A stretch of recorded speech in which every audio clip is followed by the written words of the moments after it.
mientras preparaba esto. Y a ver, ya vamos a profundizar principalmente en una de las cosas más complejas de este parásito, que resulta ser el biológico. ¿Listo? Entonces, para eso primeramente tenemos que ver algunas cosas. Por ejemplo, el hecho de que este parásito sea... Recuerden que estamos viendo acá el parásito, a los parásitos que corresponden al género Plasmodium, ¿verdad? Y esos parásitos del género Plasmodium tenían sus características importantes. Una de esas características importantes era que estos protozoarios son del filum Apicomplexa. Entonces, ¿quién puede recordar algunas de las características del filum Apicomplexa? Les voy a pedir su participación. ¿Alguna de estas características cuál será?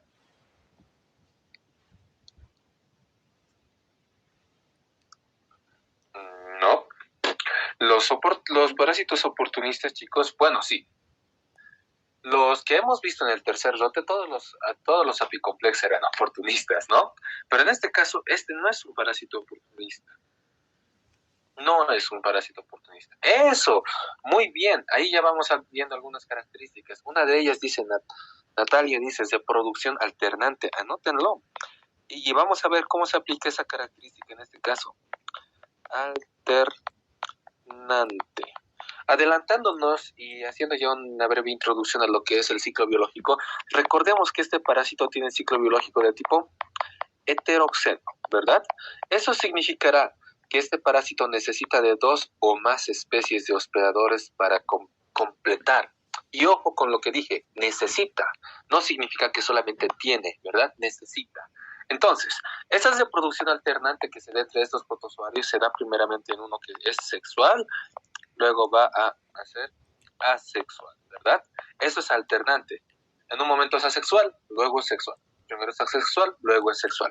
Ahora, como son dos hospedadores en este caso, el de hospedador en el que se dé la reproducción sexual será el hospedador definitivo, ¿verdad? Y en el que se dé la reproducción asexual solamente será el hospedador intermediario. Ahora, no se confundan con el hecho de que en el hospedador definitivo también haya asexual. No hay mucho problema, puede haber asexual. Es más, en la mayoría de los casos hay. La cuestión es que tiene que haber sexual para ser hospedador definitivo. ¿Ya? Eso no lo olviden, por favor. Y en este caso, ¿cuál es el hospedador definitivo de los protozoarios del género Plasmodium? ¿Cuál es su hospedador definitivo? ¿Alguien? A ver, escríbanlo si quieren, chicos, rápido. ¿Cuál es su hospedador definitivo? Lo hemos repasado mucho, ¿no? Esta partecita, porque de entrada los doctores te preguntan cuál es el definitivo, porque uno no está acostumbrado a que ese muchacho sea el definitivo. Les comento, chicos, y anótenlo si pueden, que los mosquitos son los hospedadores definitivos, ¿ya?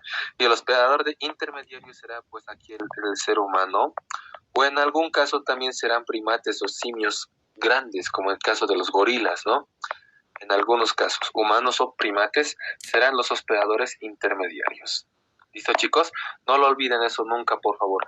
El mosquito, dos mosquitos son el hospedador definitivo. Ahora, ¿cuál era el mosquito de estos parásitos? ¿Cuál era el mosquito que transmitía esos parásitos? ¿Recuerdan? Los mosquitos hembra del género Anopheles.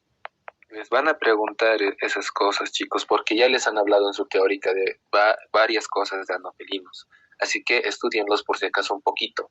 En el libro del doctor Martínez vas a encontrar una descripción de Anopheles en la parte final del documento de malaria, ¿ya? Son 2 documentos de malaria, si has debido ver, género Plasmodium y malaria o paludismo. Te vas a la parte final de malaria y paludismo, ahí te hablan de los vectores biológicos, ¿ya? Listo. Entonces ya hemos dejado en claro eso.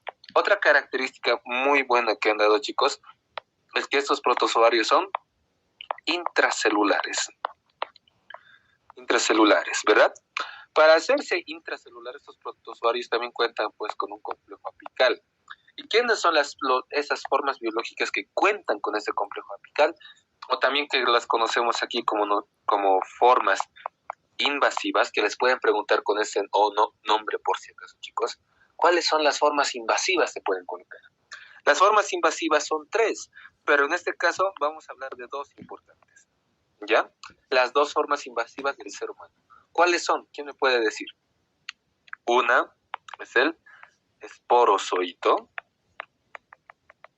y otra es el merozoito. Van a revisar la parte de las proteínas de superficie que en las teóricas les han dado sobre las MCPs, ¿ya? La 1, la 2 y 3 están relacionadas con estas formas biológicas, ¿ya? Este de los MCPs lo voy a dejar aquí un ladito, ¿ya? Entonces, los esporozoitos y los merozoitos son las formas invasivas para el ser humano, porque recordemos que cada una de estas tiene una célula blanco diferente. Tienen en sus complejos apicales receptores que les permiten invadir cierto tipo de células. No aclaran los receptores en este caso, pero ¿cuál es la célula blanco del esporozoito, chicos? ¿Cuál es? ¿Están ahí? A ver, levanten la mano por si acaso. Quiero ver que están ahí y no estén durmiendo todavía. Ya, algunos están. Me sirve. Ya, bajen la mano, chicos. Entonces, chicos, los de los esporozoitos, recuerden algo. Los esporozoitos solo pueden invadir a los hepatocitos.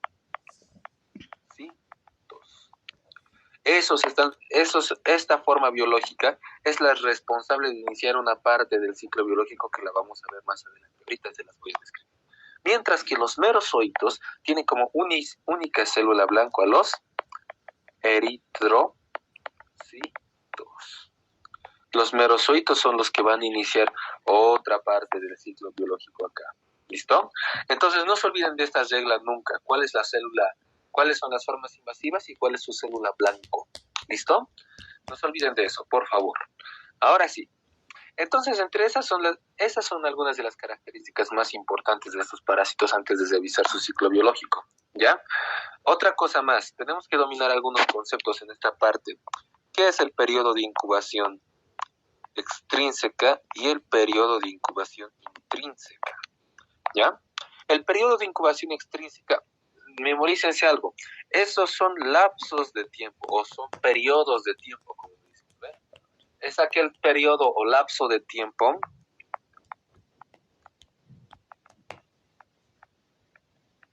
que transcurre desde hasta ese desde y ese hasta. Ay, ¿qué estoy de sueño, creo? Ese desde y ese hasta siempre va a cambiar en cualquiera de los periodos, en las definiciones. Cuidado que te preguntan definición de entrada, así que esto es importante que lo memorices, porque no es el único parásito en este rol en el que vamos a ver estos periodos de incubación, ¿ya? Los hemos visto también en generalidades, si los recuerdas, solo que no los hemos utilizado tanto en el transcurso del año. Este es donde muchas de las cosas que hemos visto al inicio de año las vamos a volver a aplicar. ¿Ya? Entonces, periodo de incubación extrínseca es aquel que se da en los vectores, mientras que los periodos de incubación intrínseca es aquel que se va a dar en el ser humano o en los primates. Ya en estos casos solo lo voy a dejar como humano para que lo memorices. Es aquel lapso de tiempo. El periodo de incubación extrínseca es aquel lapso de tiempo que transcurre desde que el vector se infecta hasta que se hace infectante, ¿ya? Y ese periodo de tiempo ahorita lo vamos a anotar. ¿Cuál es? Tal vez alguno de ustedes los recuerda, a ver si lo anotan, ¿ya? Entonces, chicos, esto es un dato muy importante, porque como tal, suele preguntar siempre, ¿todos los vectores, todos los mosquitos hembras del género Anopheles infectados pueden transmitir la infección? La respuesta es no, porque primero tienen que cumplir su periodo de incubación extrínseca. ¿Y de qué depende ese periodo de incubación extrínseca? Anoten, depende principalmente de la especie de los vectores y de la temperatura ambiental. ¿Ya? De eso depende el periodo de incubación extrínseca. ¿Ya? Mientras que el periodo de incubación intrínseca es un poco más diferente. Es aquel lapso de tiempo que transcurre desde que el humano se infecta hasta que el ser humano presenta las primeras manifestaciones clínicas, hasta que se enferma, en otras palabras. Desde la infección hasta la enfermedad. Ese es el periodo de incubación intrínseca. ¿Listo? Les van a preguntar en algún momento esto. Les van a preguntar.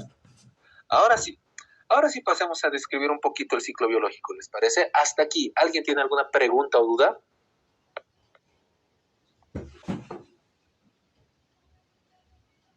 ¿Nadie tiene preguntas? ¿Nadie tiene dudas?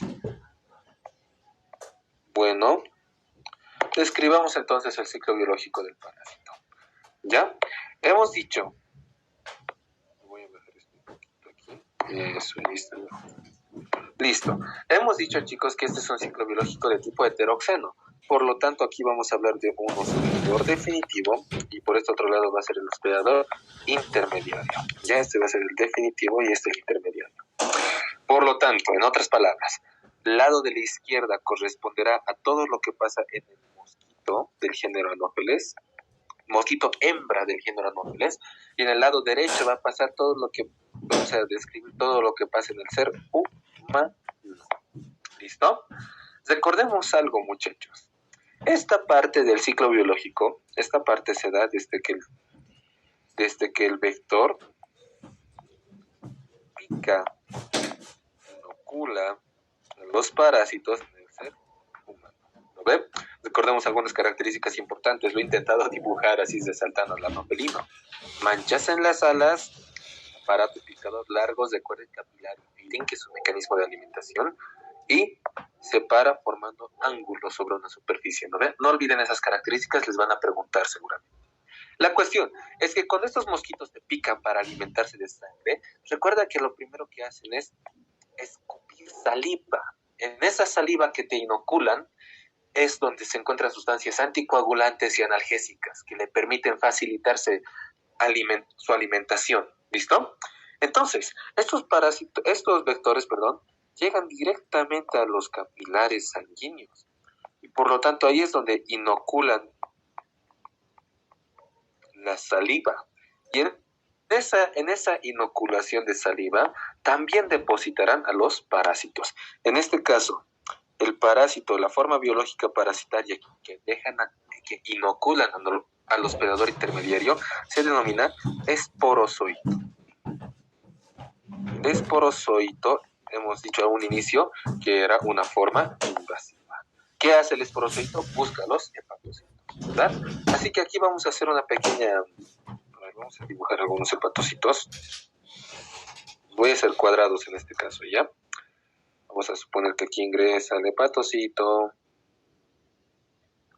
Aquí hay otro hepatocito, no me gusta, pero ahí vamos. Ahí hay otro hepatocito. Este hepatocito puede cumplir dos caminos. Ahorita vamos a ver cuáles son esos dos caminos, ¿ya?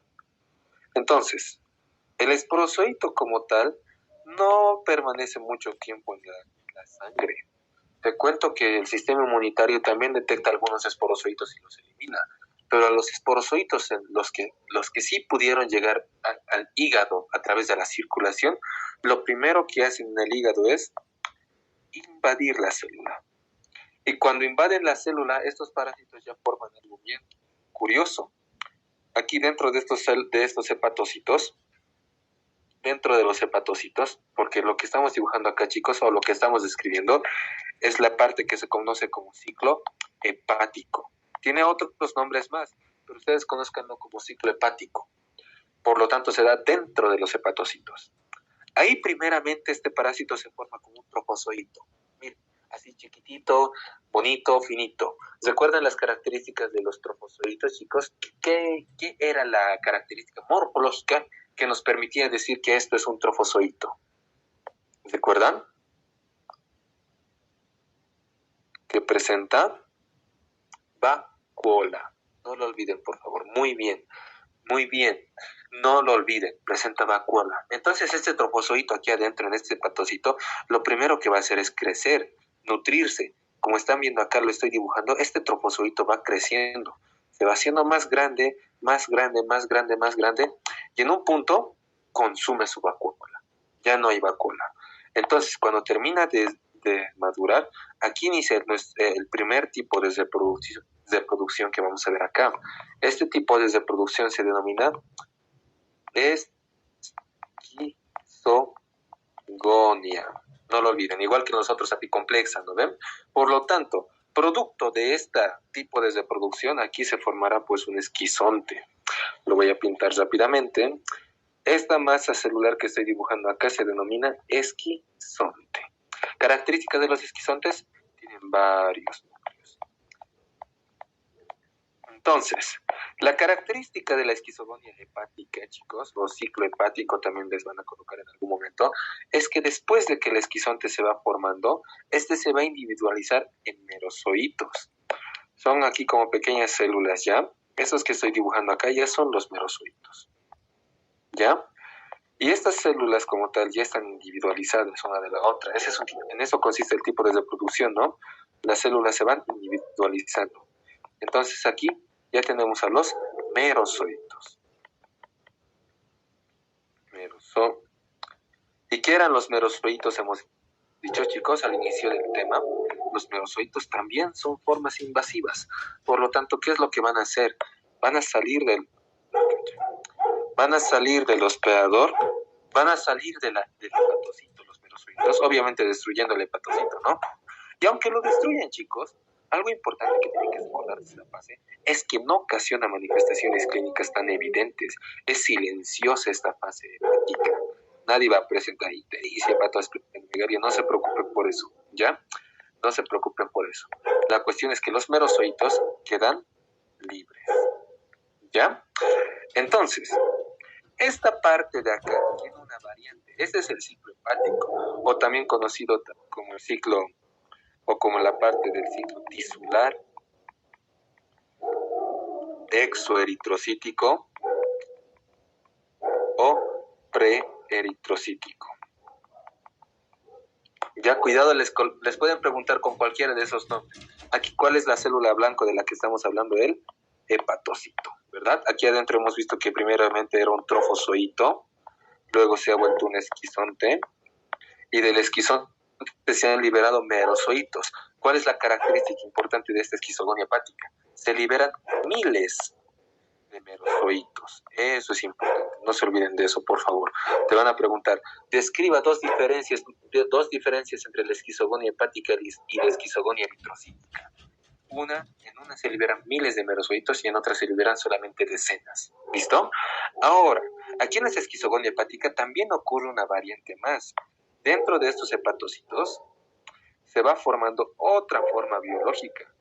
Esta forma biológica aquí adentro la voy a colocar con una H porque se denomina hipnozoito. Y este hipnozoito tiene una característica muy importante. Puede estar aquí en el hígado por muchos meses, por mucho tiempo. Entonces una persona que tal vez se ha ido a zona endémica, se ha infectado con el parásito, no va a presentar la enfermedad hasta después de mucho. O si tal vez ha presentado la enfermedad, ha hecho tratamiento, pero después de hacer tratamiento, ha vuelto a presentar las manifestaciones clínicas típicas de la enfermedad. Este hipnozoito, muchachos, es la forma biológica relacionada a las recidivas, mal llamadas recaídas, ¿ya? Las recidivas de la enfermedad son causadas por el hipnozoito. No lo olviden, por favor, muchachos. Ahora de acá tenemos que recordar algo. ¿Cuáles son las especies que presentan hipnozoito? Porque no todas las especies de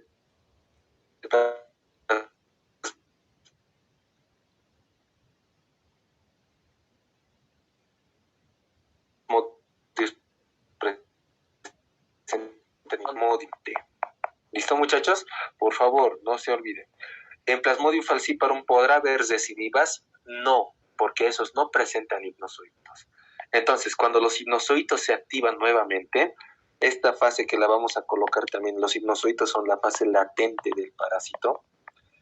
Cuando los hipnozoitos se reactivan nuevamente, pues vuelven a iniciar esta parte del ciclo biológico. Vuelven a iniciar esta parte y continúa nuevamente con la esquizogonía hepática. La cuestión es que al finalizar todo este ciclo, chicos, siempre va a terminar en la liberación de miles de merozoitos. ¿Hasta acá se ha entendido esa parte del ciclo biológico? Por favor, chicos, no lo olviden, ¿ya?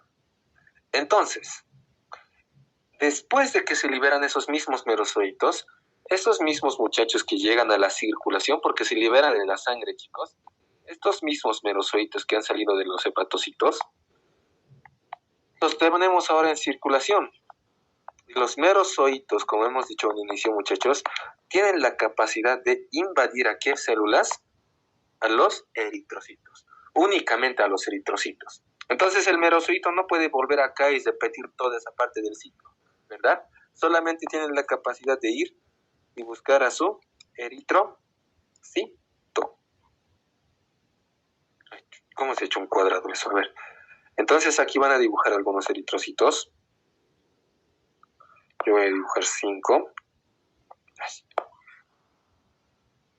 Ya pues.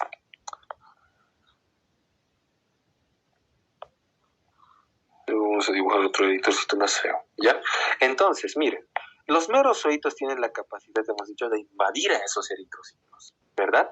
Dentro de los eritrocitos, estos se van a aislar como primeramente como un trofozoito. Dependiendo de las características de los trofozoitos, van a revisar, ¿no ve?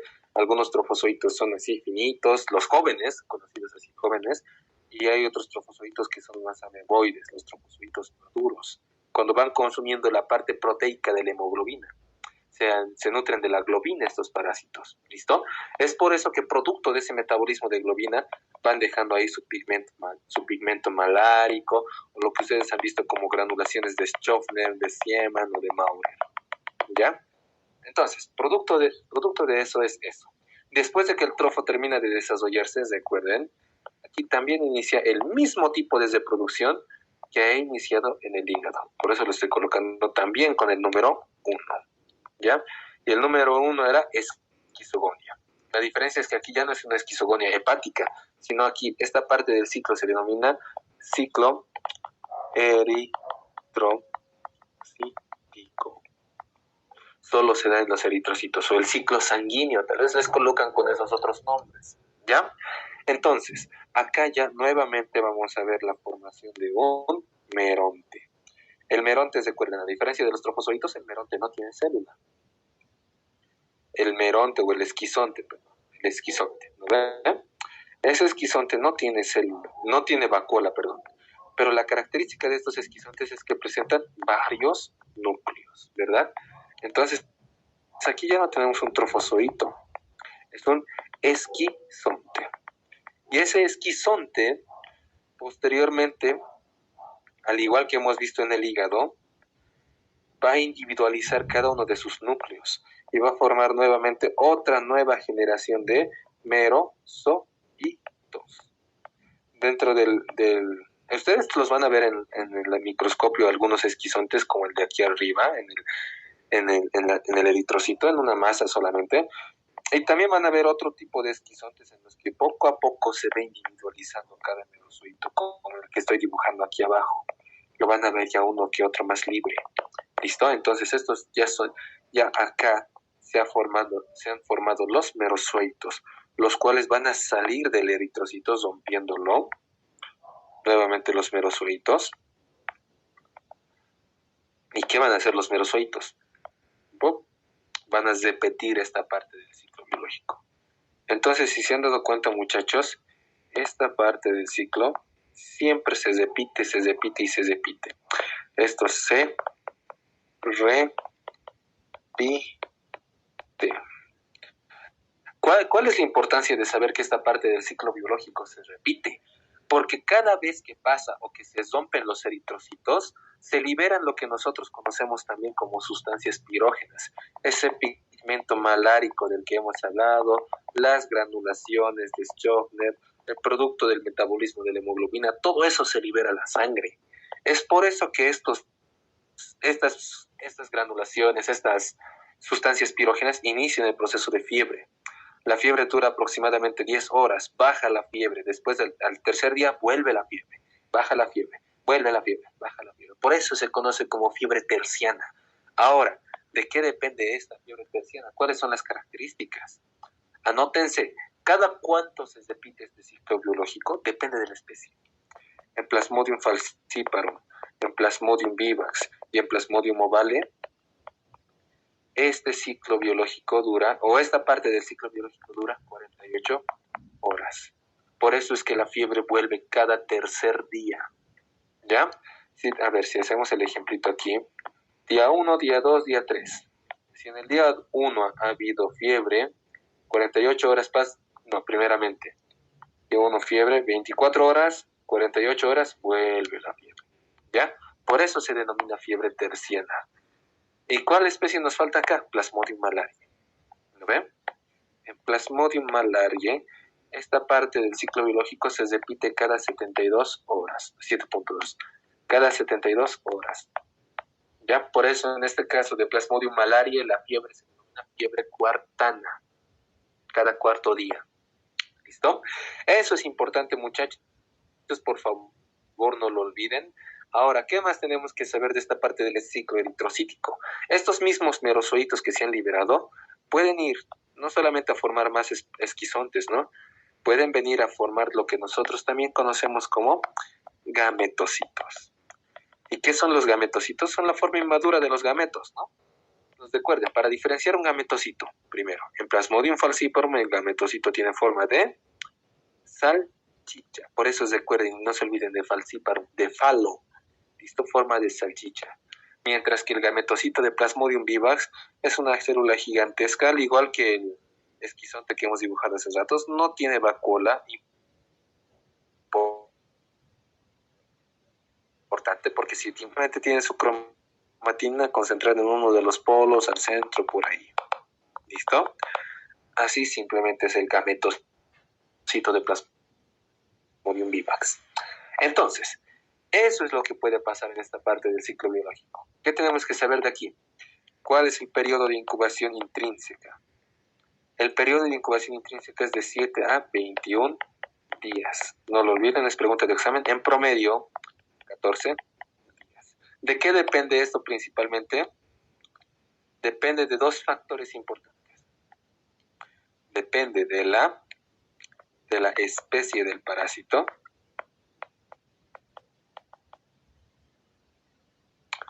Y también depende del tema de que la persona esté tomando o no quimioprofilaxis.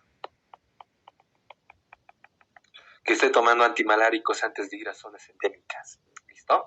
Entonces, eso es lo que pasa normalmente en la sangre. Otra tarea que les voy a dar, muchachos, ahora no recuerdo muy bien el dato, pero por favor investiguen después de cuánto tiempo de infección salen los gametocitos. No, espérenme, les voy a decir. Anótenselo porque eso también les van a preguntar. Esperen un momentito, por favor, chicos.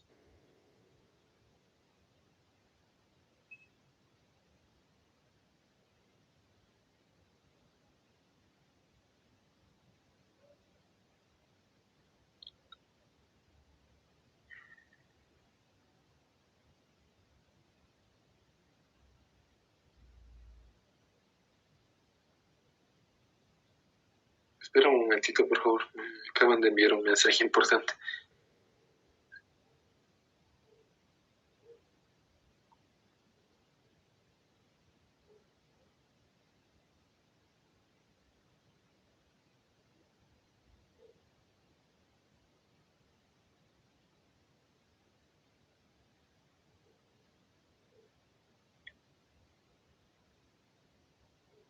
Y ahora sí.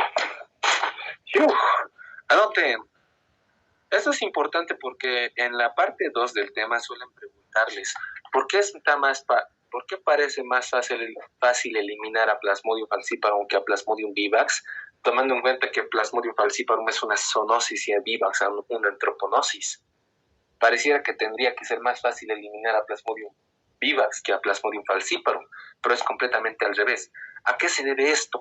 A la rápida aparición de reservorios. Siempre que un ser humano o un primate, lo que sea, presente gametocitos en sangre, se lo considera como reservorio. frío. Si un ser humano tiene cualquiera de estas otras formas biológicas, todavía no es un reservorio de parásito.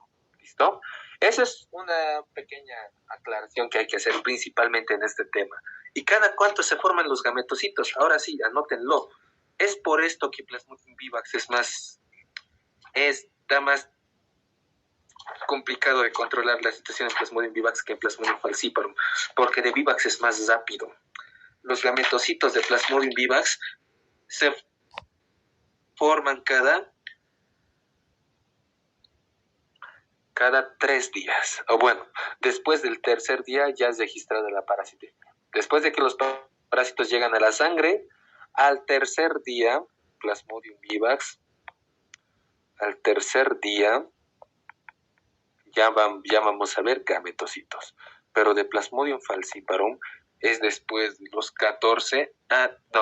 los 10 a 14 días. Es más lento la aparición de gametocitos en Plasmodium falciparum. ¿Listo? Entonces, eso es lo más importante del tema. Eso es lo más importante del ciclo biológico. Ahora, pareciera que parte la otra mitad, pero tranquilos, no es tan importante como lo que hemos visto hace un momento. No te van a preguntar muchas cosas, pero les voy a dar de todos modos lo más importante del tema. A ver, vamos a hacerlo más bonito. ¿Ves? Pinche tablet. Ya, lo que he dibujado acá, chicos, va a ser el tubo digestivo del vector, ya, del mosquito del género Anopheles. ¿Por qué? ¿Qué crees que pase ahora? Te va a volver a picar, pues, y en el proceso de picar te va a ingerir los gametocitos. Cuando ingiere los gametocitos, es ahí donde estos gametocitos, macro gametocitos, recuerden que estos ya son masculinos, ¿eh? Algunos son masculinos, otros son femeninos, no es que como lo estoy dibujando.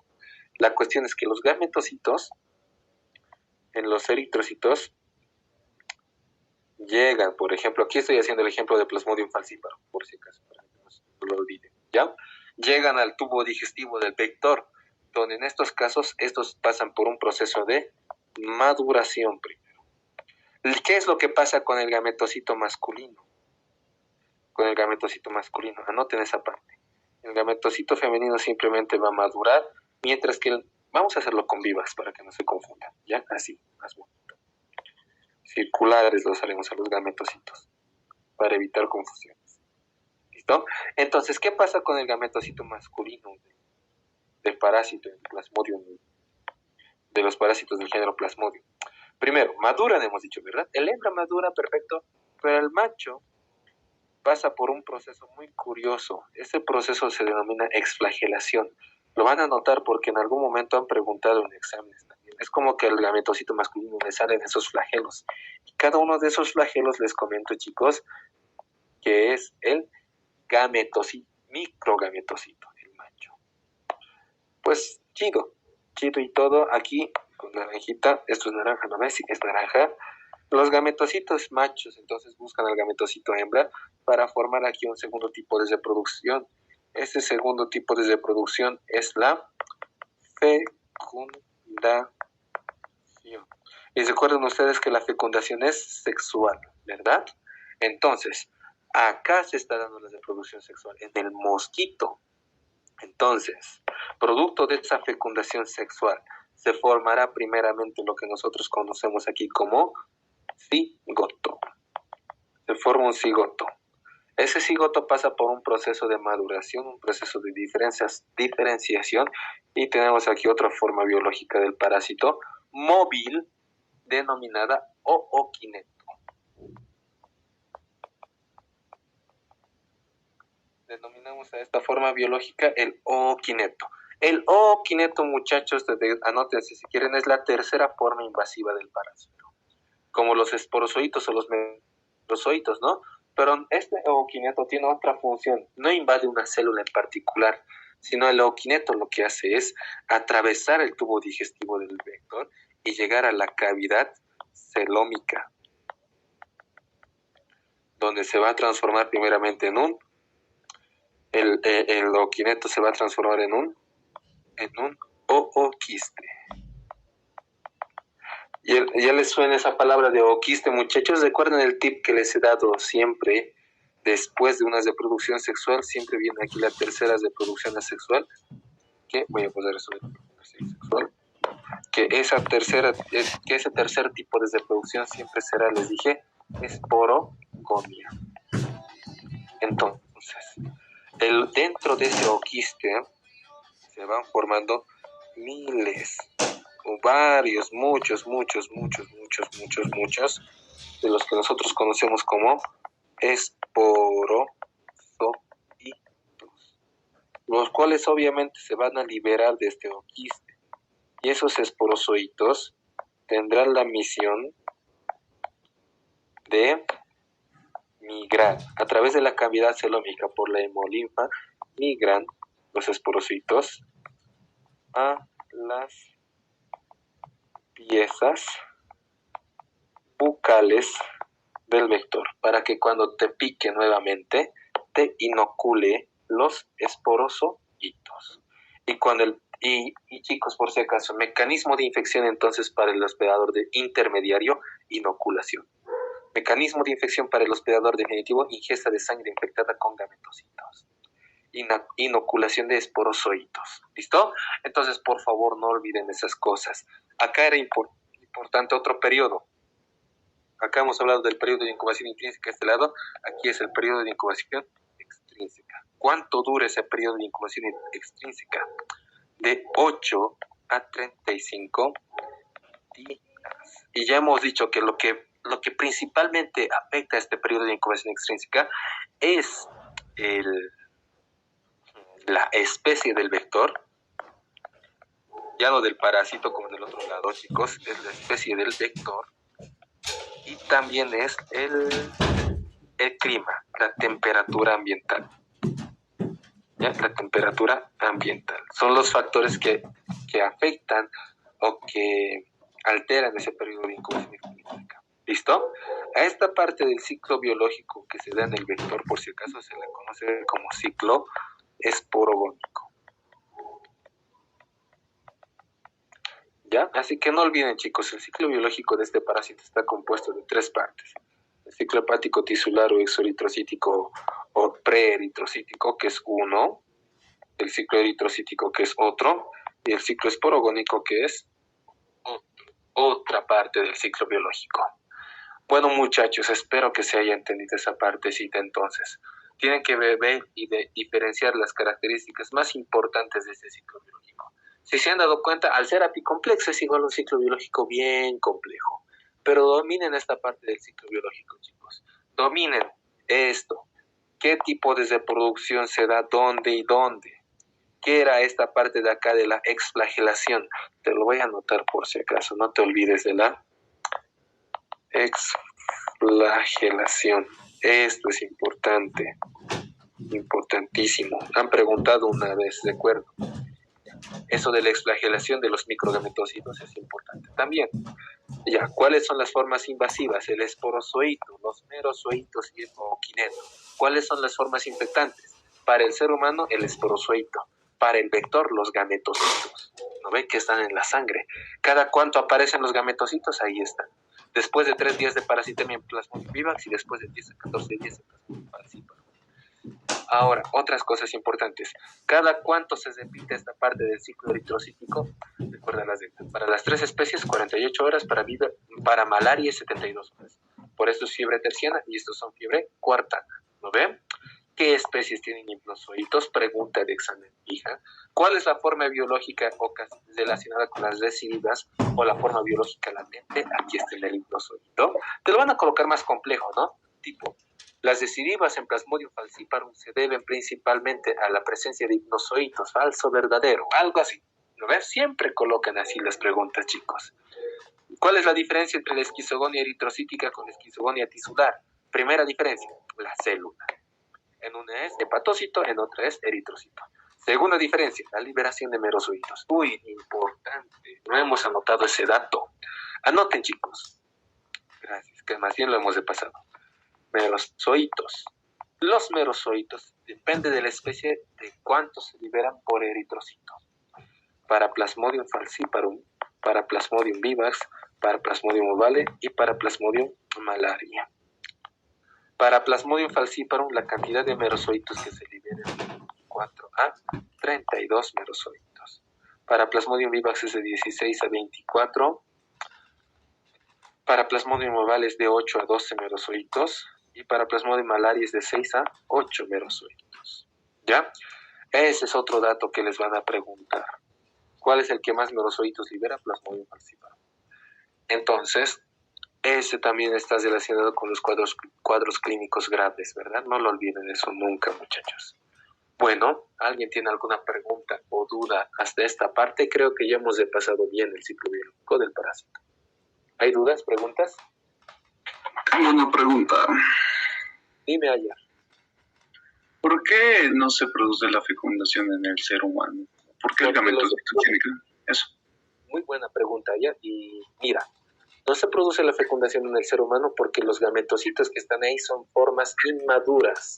Solamente van a llegar a madurar cuando lleguen al estómago, al tubo digestivo del vector. Ahí es cuando ocurre ese proceso de maduración. Y pasan de ser micro o macro gametocitos a micro o macro gametos. ¿Y cómo saben los que recién pueden fecundar? ¿Ya? ¿Cómo saben que están en el tubo digestivo? Uy, muy buena pregunta. Pues me imagino que por todos los cambios químicos que habrá de un medio como es en la sangre, incluyendo el pH, las proteínas, etc., o otro medio que es una luz de un tubo digestivo, de un artrópodo, ni siquiera de otro ser humano, ¿no? De un artrópodo, donde obviamente se secretarán enzimas digestivas, habrá un pH diferente, habrá cambios diferentes que lo estimulen al parásito a madurar. Gracias. ¿No hay de qué? ¿Alguna otra pregunta? Muy buena pregunta. Y si se han dado cuenta, chicos, hay muchas cosas que ¿no ven? El sábado hemos visto el tema de los agentes etiológicos, el tema de la morfología. Los dos esquemas que les he dado de morfología, chicos, son oro. No lo olviden nunca. Esos dos resumen esos libros que les he dado. ¿No ven? Esas cositas tienen que memorizar de los dos esquemitas de morfología. Cómo diferenciar un trofozoito, esquizonte, gametocito de Plasmodium falciparum y vivax. ¿No ven? ¿Y qué más tiene que...? ¡Ay! Una aclaración, chicos. Los dos términos que van a utilizar es trofozoito joven y trofozoito maduro. Principalmente el doctor Martínez sabe llamar la atención cuando al trofozoito joven lo llaman inmaduro. No. Usen esos dos únicamente, ¿ya? Joven o maduro, joven o maduro, joven o maduro. ¿Listo? Nada más. Bueno, muchachos, entonces, si no hay más preguntas, tal vez alguien estaba leyendo algún material, por ejemplo, no tiene alguna pregunta, podemos resolverla ahora. ¿Hasta qué parte del tema es esta primera parte? Muy buena pregunta, ayer. Es hasta el ciclo biológico. Ya no hablamos de patogenia, ¿verdad? Todavía, ¿no? Pero la doctora Durán en su teórica ha adelantado algunas cosas. Así que fija, les la preguntaré. Eso. Ha hablado de vector biológico, primeramente. Ha hablado de ciclo gonadotrófico.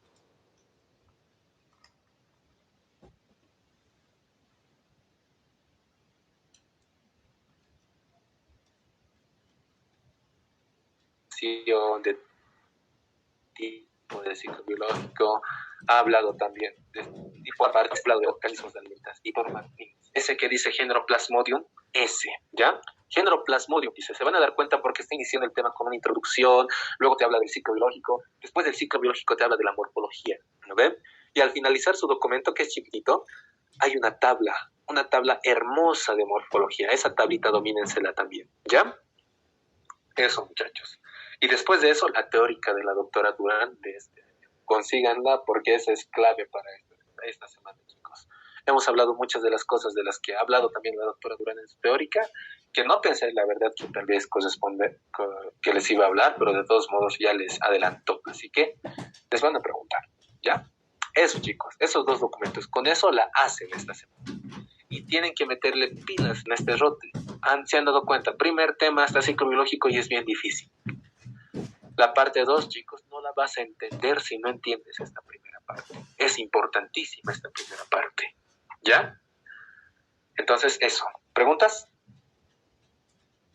Sonquito, una pregunta. Dime. Cuando ingiere la sangre y el mosquito otra vez, cuando ingiere, ¿solo va a ingerir, digamos, gametocitos o va a ingerir meros hoyitos o Oh, es- muy buena no sé. pregunta, Mish. Primero, cuidado que piense que aquí en esta parte primero escupe y luego después en otro momento ingiere, ¿no? En ambos casos está escupiendo primero o está inoculando saliva y luego está ingiriendo sangre, ¿no ve? Y claro, este mosquito va a ingerir todo lo que se le encuentre. Todo lo que se le encuentra aquí va a ingerir el mosquito, ¿ya? No solo los gametocitos, en algún momento tal vez se meta ahí dentro de esa sangre algún trofozoito. Pero la cuestión es que si llega un trofozoito o un esquizonte al tubo digestivo del vector, como ya hemos hablado hace un momento, es un medio diferente, donde el pH, las enzimas, todo lo demás es completamente diferente. Los trofos y esquizontes o los meros zoitos no están diseñados biológicamente para poder sobrevivir y desarrollarse en el tubo digestivo de los vectores, ¿ya? Entonces, aunque se los coma, no va a llegar a nada, ¿no ven? Lo único que puede desarrollar ahí adentro es los gametocitos. Y si se han dado cuenta, el gametocito al final de cuentas se ha desarrollado para formar un oquineto, para escapar de ese tubo digestivo, porque lo atraviesa y llega, hemos dicho, a la cavidad celómica, ¿no ven? Entonces, eso, Mish. ¿Es respondido tu pregunta? Sí, gracias. No hay de qué. ¿Otra pregunta, muchachos? Si no hay más preguntas, vamos a chisir. Vamos a dormir, a mimir. Creo que no hay más preguntas. Bueno, muchachos, oye, esta parte de acá se puede sacar de contexto, ¿no? Joven maduro. No. Pero bueno, chicos, creo que hemos tocado los puntos más importantes. Todos estos datitos, numeritos, esquemitas que estás viendo aquí al costado del ciclo biológico, es importante que lo domines. Estas partes del ciclo biológico es importante que la domines. Y esta pequeña introducción que hemos hecho también acá, chicos, súper importante. Tal vez no hemos hecho esto con ustedes el día sábado, ¿no? Pero ahora lo tienen. Este esquemita lo sabe hacer la doctora Durán cuando nos daba clases a nosotros. Así que, de verdad, espero que les sirva. ¿Ya? Buenas noches, muchachos. Si tienen más preguntas, me la pueden hacer en cualquier momento. ¿Listo, muchachos?